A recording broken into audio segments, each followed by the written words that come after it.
तो बाबा मन कहता है,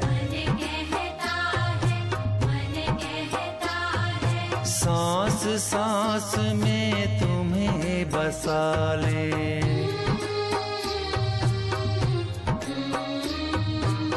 अब तो बाबा मन कहता है, सांस सांस में तुम्हें बसा ले। अब तो बाबा मन कहता है, सांस सांस में तुम्हें बसा ले। ओ मेरे मन मीत तुम्हें आओ मन। ओम शांति, ओम शांति। आज की तारीख है 23/9/12 और आज फिर से रविवार है, तो हम अपने प्राणेश्वर प्राण प्यारे मीठे मीठे अव्यक्त बाप दादा की अव्यक्त ज्ञान मुरली सुनेंगे। तो रिवाइज कोर्स की तारीख है 14/9/75 और आज की मुरली का शीर्षक है अकाल तख्त नशीन और महाकाल मूरत बन समेटने की शक्ति का प्रयोग करो। अपने को हर परिस्थिति से पार करने वाले शक्तिशाली स्थिति में अनुभव करते हो। शक्तिशाली परिस्थितियों को मास्टर सर्वशक्तिमान ऐसी स्थिति वाले ही सहज पार हो सकते हैं। दिन प्रतिदिन प्रकृति के द्वारा विकराल रूप परिस्थितियां दिखाई देती जाएंगी।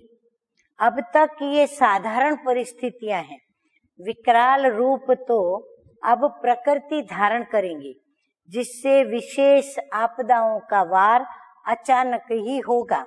जो हो रहा है और हुआ है और लोग दुखी होके तड़प भी रहे हैं। अभी तो थोड़ा समय पहले फिर भी मालूम पड़ जाता है, लेकिन प्रकृति का विकराल रूप क्या होगा। बाबा कहते जरा सोचो, प्रकृति का विकराल रूप क्या और कैसा होगा। एक ही समय प्रकृति के सभी तत्व साथ साथ और अचानक वार करेंगे। अभी तो देखो कहाँ पर धरतीकंप तो धरतीकंप हो रहा है, कहाँ अतिवृष्टि तो अतिवृष्टि, कहाँ अनावृष्टि तो अनावृष्टि। तो एक तत्व अपना उपद्रव मचाते हैं, परंतु बाबा कहते आगे चलकर तो प्रकृति के सभी तत्व साथ साथ और अचानक वार करेंगे।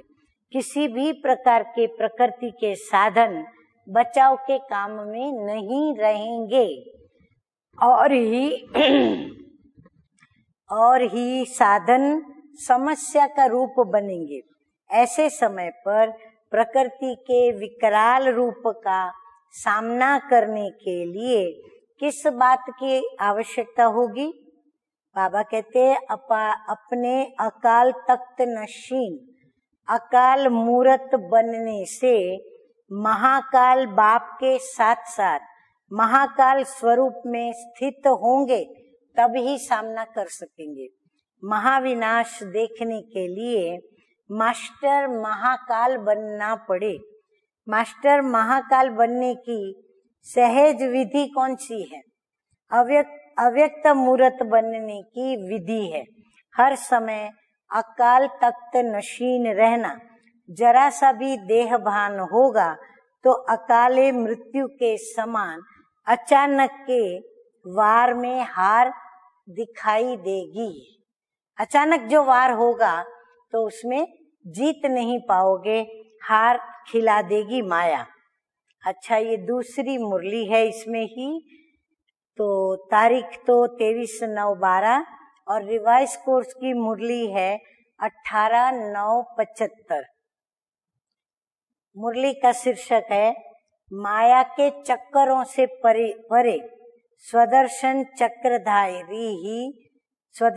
चक्रधारी ही भविष्य में छत्रधारी। आज बाप दादा सब ब्राह्मण बच्चों के वर्तमान और भविष्य दोनों को देखकर हर्षित हो रहे हैं। हर एक स्वदर्शन चक्रधारी सो छत्रधारी है। वर्तमान चक्रधारी और विश्व में भविष्य में छत्रधारी। चक्रधारी नहीं तो छत्रधारी भी नहीं। जिन बच्चों का इस संगम युग का ये थोड़ा सा अमूल्य समय निरंतर सदा काल का चक्र चलता रहता है, अर्थात अविनाशी चक्रधारी हैं, वही आत्माएं सदा काल छत्रधारी बन सकती हैं। चक्रधारी बनने वाली आत्मा सदा माया की अधिकारी होंगी।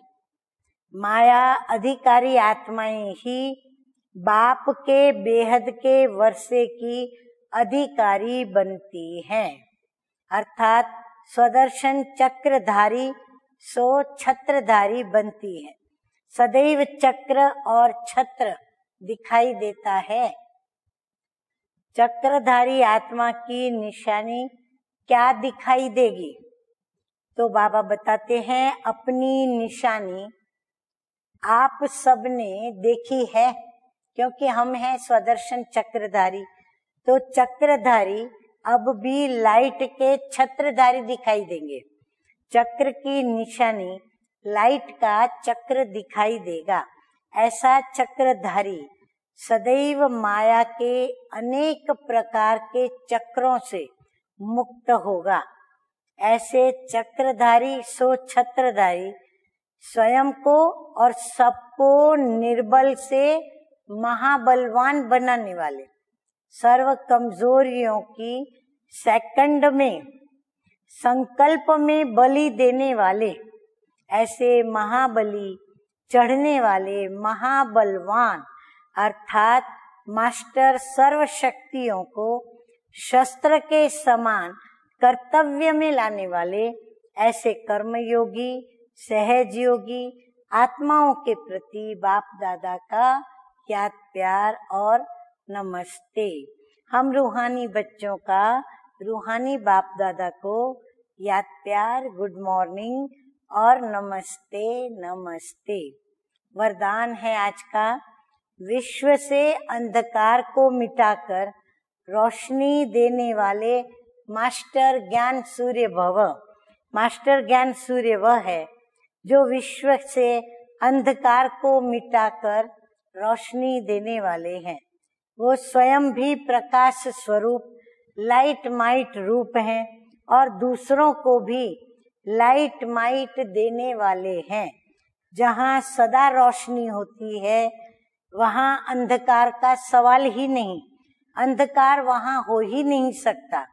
जो विश्व को रोशनी देने वाले हैं वो स्वयं अंधकार में रह नहीं सकते हैं। संपूर्ण पवित्रता अर्थात रोशनी, उनके पास अंधकार अर्थात विकारों का अंश भी रह नहीं सकता। स्लोगन है, स्वभाव संस्कार संबंध संपर्क में लाइट रहना ही मिलनसार बनना है। ओम शांति, ओम शांति।